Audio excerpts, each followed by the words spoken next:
பகுதியில் புக்கில் நான் படித்த கருத்துக்களை நான் சொல்ல போகிறேன். இந்த சேர மன்னர்கள், சோழ மன்னர்கள்லாம், பாண்டிய மன்னர்கள்லாம் முன்னாடி நம்ம தமிழகத்தை ஆட்சி செஞ்சாங்க. அவங்க சேர மன்னர்களுக்கும் பாண்டிய மன்னர்களுக்கும் அவங்க பாண்டிய மன்னர்கள் தான். இந்த பாண்டிய மன்னர்கள் அங்கே தமிழெல்லாம் நேசிப்பாங்க. தமிழ் புலவர்கள் அந்த பாண்டிய மன்னர்கள்லாம் நேசிப்பாங்க. அந்த பாண்டிய மன்னர்கள்லாம் நேசிப்பாங்க. அந்த வீட்டிலலாம் அங்கெல்லாம் முன்னாடிலாம் இருக்கும்போதே அந்த எல்லாரும் அவங்க வீட்டில் நைட்டு ஏன் கதவை சாத்தி தூங்குறாங்கன்னா, நைட்டு எல்லாரும் நெடுநேரம் விருந்தினர் வராங்களா இல்லையான்னு நெடுநேரம் பார்த்துக்கிட்டே இருப்பாங்களாம்.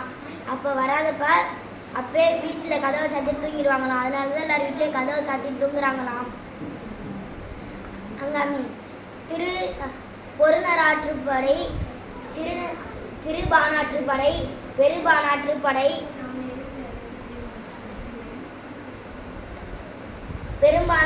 முல்லைப்பாட்டு, மதுரை காஞ்சி, நெடுநல் வாடை, குறிஞ்சிப்பாட்டு, பட்டினப்பாலை, மலைபடுகலாம் என்னும் 10 நூல்களும் 10 பாட்டாம், நற்றிணை, குறுந்தொகை, ஐங்குறுநூறு, பதிற்று10, பரிபாடல், கலித்தொகை, அகநானூறு, புறநானூறு, இதெல்லாம் 8 தொகையாம். சங்ககால புலவர்கள்லாம் நல்லதை தான் பேசுவாங்களாம், ஒழுக்கத்தோடு இருப்பாங்களாம். ஏதாச்சும் மன்னர்கள்லாம் தப்பு செஞ்சா தமிழ் புலவர்கள்லாம் போயிட்டு இந்த தப்புலாம் செய்யக்கூடாது அப்படிலாம் சொல்லுவாங்களாம். சங்ககால புலவர்கள் அன்பெல்லாம் பெரிதும் நேசிப்பாங்களாம். அவங்க எழுதிய அகத்திணை பாடல்களில் காதல் பாடல்கள் அதற்கு சாட்சியாய் விளங்குகின்றன. தன் மனைவியை